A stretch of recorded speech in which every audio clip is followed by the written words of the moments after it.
Sari-saring kontrabando ang nasamsam ng pinagsanib na puwersa ng PNP, PDEA at BJMP sa isinagawang Oplan Greyhound sa Manila City Jail at Quezon City Jail. Saksi si Salima Refran.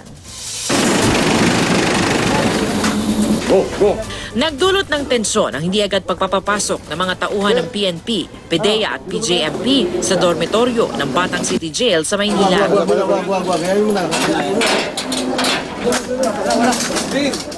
At nang magkapasok, maliban sa ilang gamit na foil, wala tayo gaano nakita ng kontrabando kasi walang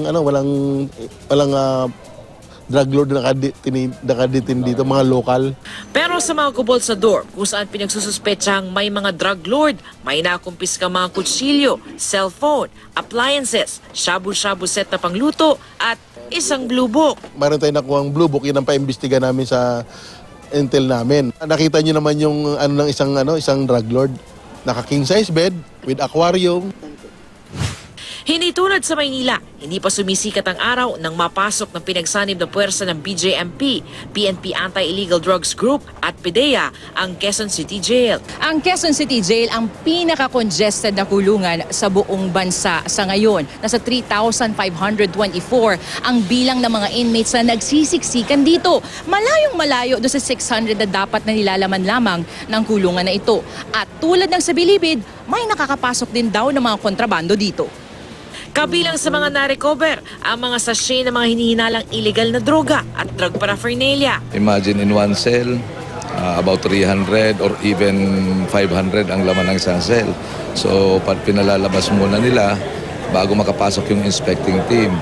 So siguro they have that convenient time to throw away any lalo yung droga, Pinakamaraming nakuha, sari-saring uri ng mga improvised na panagsak at sumpak.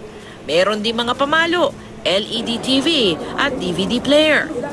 Sinamsam din ang mga kondom na kahit hindi bawal ay nagagamit naman daw para magpasok ng kontrabando. Lalo po dito sa jail kasi iniwasan po natin na magkakasakit sila, magkahawa-hawa.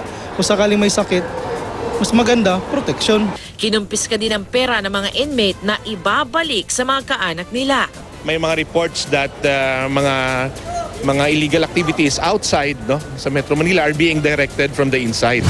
Kung matatandaan, nitong Miyerkules ay may mga naarestong tagadala ng illegal na droga sa isang hotel sa Quezon City. Ang transaksyon ayon sa NBI, plinansya sa loob ng Quezon City Jail.